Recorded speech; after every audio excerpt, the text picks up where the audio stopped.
2024학년도 서울시 교육청 중등 임용고시 합격 수기 발표하게 된 김은진 특수교육 수강생입니다. 잘 부탁드립니다. 네, 우선 간단하게 목차 먼저 말씀드리고 시작하자면 저는 첫 번째로 연간 계획 설명드리고 그 다음으로 특학의 교육학은 잠깐 다루고 마지막으로 2차 간략하게 다룬 다음으로 마무리하도록 하겠습니다.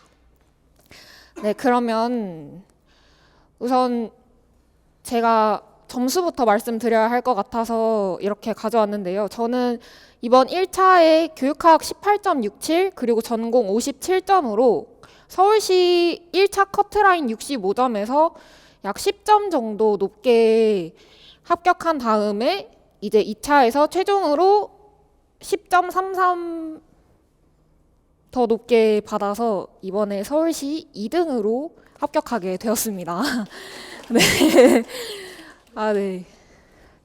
그래서 제가 이번 재수로 이렇게 합격하게 되었는데요. 저는 초수 때 1차 점수가 1점으로 높았었는데 제가 생각했을 때 저는 1차에서 약간 더 높은 점수를 받아야지 제가 2차 점수에서 완전히 뒤집을 수 있을 만한 그런 깜냥이 안 돼서 저는 이번 재수 때 목표가 무조건 1차 점수를 높게 받자가 목표였고, 그래서 저는 1차 점수가 높게 나온 덕분에 이렇게 2차까지 잘 마무리할 수 있었다고 생각해요. 그래서 저는 1차에서 교육학 점수도 무조건 20점에 가까운 점수를 목표로 했었고 전공도 55점 이상은 받자라는 마음으로 공부했습니다. 그래서 제 연간 계획은 저는 작년에 서울 최탈했었기 때문에 2월까지는 완전히 놀았고 3월부터 공부를 시작해서 이제 11월까지 계속 공부를 했습니다. 완전히 올인 재수였고 3월부터 이제 이렇게 여기가 특학이고 여기가 교육학, 이건 나머지 이제 특학 내용 중에 점자, 수화, 지문자, 장특법, 총론, 강론 내용이고요. 저는 특학을 이제 작년 김은진 쌤 전체 1월부터 11월까지 풀커리를 탔었어요. 그래서 3월 한 달 내에 1, 3월 개념 강의를 전부 다 수강했었고 그 다음 4월부터 은진쌤 3, 6월 기출 강의가 시작되기 때문에 그때 진도를 맞춰서 이제 분석 강의를 시작했어요. 그래서 상당히 3월 개념 강의 수강이 조금 빡셌다면 빡셌는데 근데 저는 이제 개념부터 아예 제가 마음을 새로 잡고 시작한다는 마음으로 이렇게 강의 계획을 잡았습니다. 그래서 저는 개념 강의 수강이 완전히 도움이 됐던 게 제가 생각했을 때 특수교육학은 뭔가 방대한 내용이 많잖아요. 장애 영역도 엄청 많고 이제 그 장애 영역 안에서 약간 중복되는 개념도 자주 나오니까 그래서 구조화를 자주 반복하는 게 중요하다고 생각해서 개념 강의를 수강하고 이제 은진쌤이 복습 강의로 따로 내주시는 그 강의를 수강하면서 제 나름대로의 다시 구조화를 세우는 과정이 많이 도움이 됐던 것 같습니다. 네, 그래서 일단 연간 계획은 이렇게 3월 한 달 내에 개념 강의를 수강하고 이제 나머지는 커리 맞춰서 했고 저는 점자, 수화, 지문자는 그냥 각각 장애 영역 그러니까 청각장애 때, 시각장애 때 이렇게 한 번씩 하는 정도로만 했고 완전히 열심히 했던 거는 이제 시험 치기 한 2주 전부터 그때부터 그냥 계속 반복적으로 점자만 했었습니다. 그리고 장특법, 총론, 강론은 이제 5월 달에 은진쌤이 특강으로 해주시는데 저는 그거를 이제 6월 달에 몰아서 듣고 7월부터 제 나름대로 빈칸을 만들어서 했었습니다. 여기 보면 워드마스킹 어플 사용했다고 돼 있는데 이 어플이 유료로 한 1,200원이면 사는 어플인데 제가 마음대로 이렇게 밑줄 그어서 빈칸 만들 수 있는 어플이거든요. 저는 그래서 이거를 매일매일 7월부터 이제 11월 시험 치기 전까지는 눈에 바른다는 생각으로 이렇게 했습니다. 이제 본격적으로 이제 연간 계획 이어서 특수교육학으로 넘어가자면 앞서 제가 말씀드렸듯이 구조도가 저는 중요하다고 생각해서 은진쌤이 주는 이 구조도 자료를 적극적으로 활용했어요. 그래서 1, 3월 기간 동안에는 개념 강의를 들은 다음에 이제 저는 인강으로 수강했기 때문에 개념 강의가 다 끝나고 저 나름대로 그날의 분량을 이제 이걸 보면서 인출했어요. 그냥 이 각각의 내용에 따른 그거를 인출했는데 이제 강의를 막 5초 전에 들었다고 해도 사실은 기억에 남는 게 별로 없거든요. 그래도 이제 이걸 보면서 내가 어떤 부분은 기억에 남고 저는 특히나 재수였기 때문에 초수 때 공부했던 내용이랑 어떤 게 기억에 남아있고 내가 어떤 부분을 더 중점적으로 보면 되겠다가 한눈에 보이는 자료라고 생각했어요.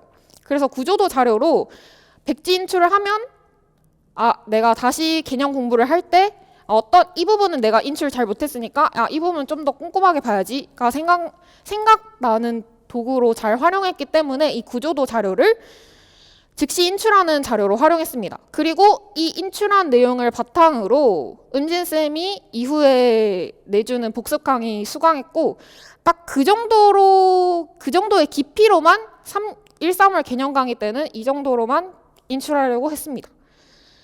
그리고 이어서 저는 이렇게 구조도 인출을 하고 개념 공부를 하잖아요, 이제. 그러고 나서 다시 제가 만드는 구조도를 작성했어요. 그래서 여기 보시면 이렇게 잘 보이시나요? 네. 여기 인지주의적 관점 중재라는 키워드로 여기에 인지 결함이랑 인지 왜곡이 있다. 그리고 인지 결함에는 어떤 게 있지? 이렇게 하고 인지 왜곡에는 또 어떤 게 있지? 이 정도로 하려고 했습니다. 그래서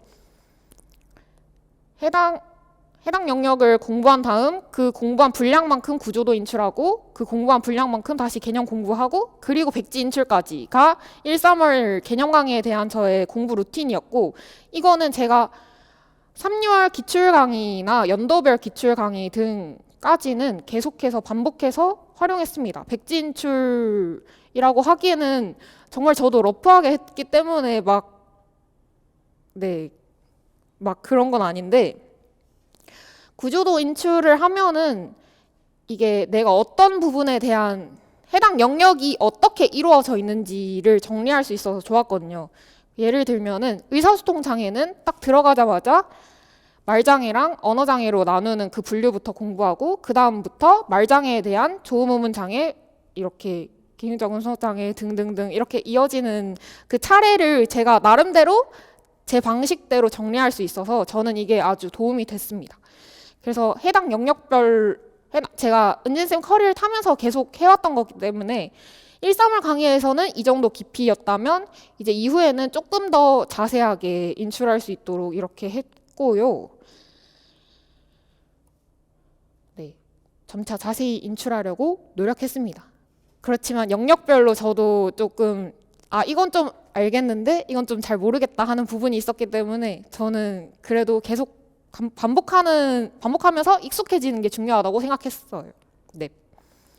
그러고 나서 이제 3, 6월 기출분석 강의를 들으면서 저는 기출 표현 익히기라고 해서 은진쌤 강의가 저는 은진쌤 교재에다가 단권화 형식으로 정리했거든요.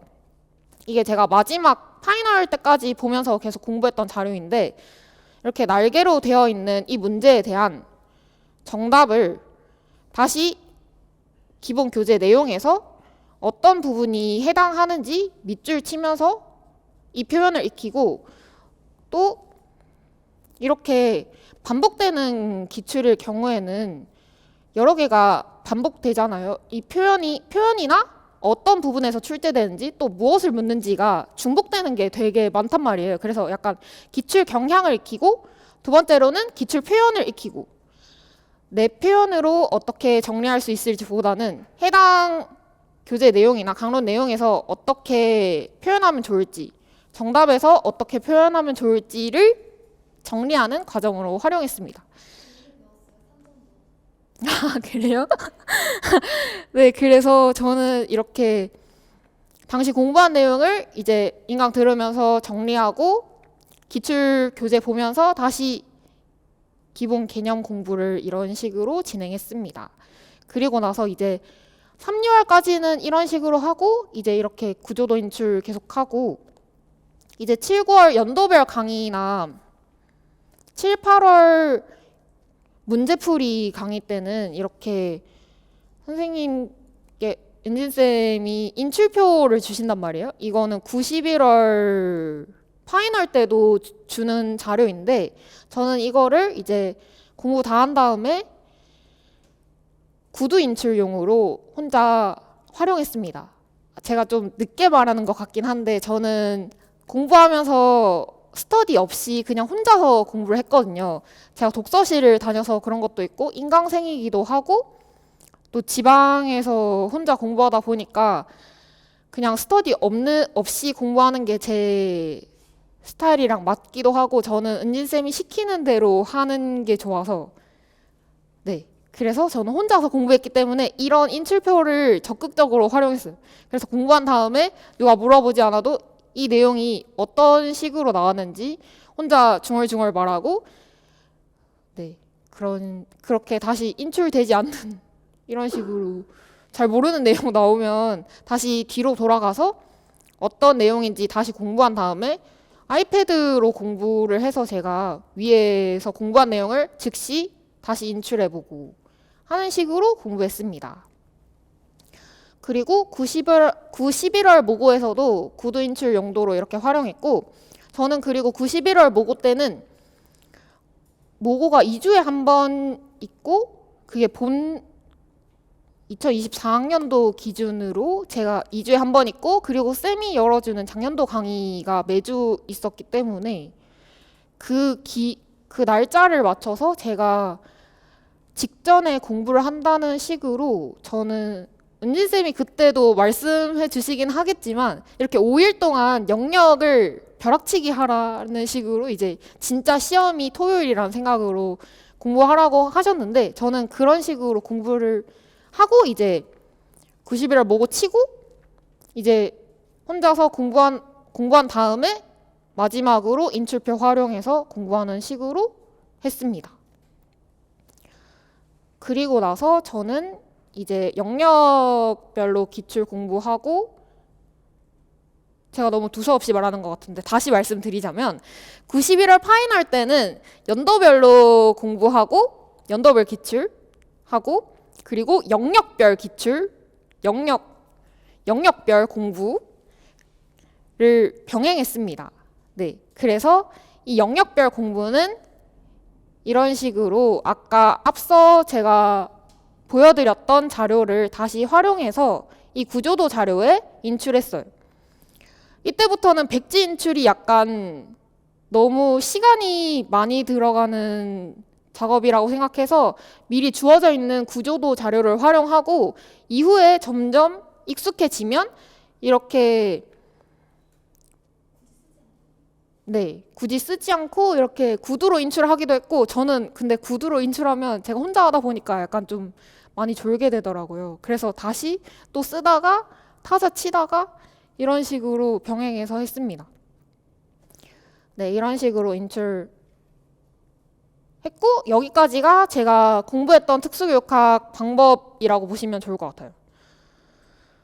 그리고 이후에는 장특법이랑 총론인데 이런 식으로 어플이 생겨서 제가 마음대로 빈칸을 만들 수 있거든요. 이건 조금 제가 공부 다 하고 캡처해 놓은 거라 빈칸이 좀 많은 편인데 처음에는 이렇게 많이 빈칸을 두진 않고 저는 빈칸으로 외우는 게 조금 더 익숙했기 때문에 통문전으로 굳이 가져가지 않고 그냥 빈칸으로 했습니다. 그리고 빈칸을 정말 딱 빈칸만 외운다라고 하기보다는 빈칸을 하다 보면 자연스럽게 그 앞뒤가 기억이 나서 저는 빈칸으로만 가져가도 괜찮았어요. 네, 그래서 정리하자면 이거는 그 외로 장특법이랑 총론은 워드마스킹 앱을 활용하고 자폐 진단 증거나 UDL 웹 접근성까지는 이거는 통으로 다 외우고 점자는 저는 이것만 했거든요. 가나다라 이 초성, 중성, 종성, 중성이랑 약자, 약어, 영어 이렇게까지만 가져갔어요. 그리고 이 문장 부호, 여기 문장 부호까지 가져갔습니다. 네, 그렇습니다. 그리고 저는 이제 24학년도까지는 1호 강론을 봤기 때문에 1호에서 공통 국어, 공통 영어, 기본 국어, 기본 진직, 선택 중심 이 5개만 가져갔고, 그리고 총론은 22 총론으로 가져갔습니다. 작년에 총론 문제가 생각보다 많이 나왔던 것 같아서, 네, 그래서 총론, 네, 저는 이렇게 빈칸으로 공부했어도 근데 네, 잘 풀었던 것 같아요. 네. 네. 이제 여기까지 특수교육학이었고, 그리고 한 가지 더 덧붙이자면 저는 이제 특수교육학이랑 교육학이 전체 1차가 100점 만점 시험이잖아요. 그러면 여기서 이제 교육학이 20점, 그리고 장애 영역만 나오는 비중이 70점, 그리고 나머지 이런 장특법 총론 나오는 문제가 10점 정도라고 하셔가지고 은진쌤 말을 듣고 이제 내 공부 시간 중에서 이 비율을 전체 10으로 놓고 1대 2대 9로 1대 2대 7로 나누어서 그 시간대로 공부하려고 막판에는 조금 신경을 썼던 것 같아요. 완전히 교육학을 놓을 수도 없고, 그리고 막 이런 것도 다 중요한 점수인데 놓고 가는 게 전 좀 아쉬워서, 그리고 공부 밸런스를 맞추기 위해서 저는 그런 식으로 내가 정말 쉴 거 다 쉬고 밥 다 먹고 오로지 독서실에만 있는 시간을 가정했을 때 그 시간 중에서 순수한 공부 시간을 1대 2대 7로 나누어서 그 비율을 맞춰서 공부했습니다. 네. 그리고 이제 세 번째로 교육학인데, 교육학도 저는 인강을 들었고, 제가 재수인데 인강을 들은 이유는 저는 인강을 듣지라도 않으면은 아예 공부를 안 할 것 같아서 네, 3월부터 11월 패키지 강의를 수강했습니다. 그래서 3월부터 6월까지는 인강 듣는 이틀을 딱 정해놔서 그 이틀 동안에는 교육학 공부를 했고 나머지는 전부 다 특학했었고요. 뭐죠? 어?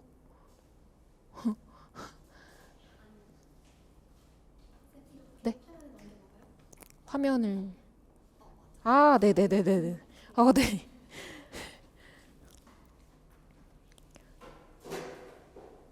네.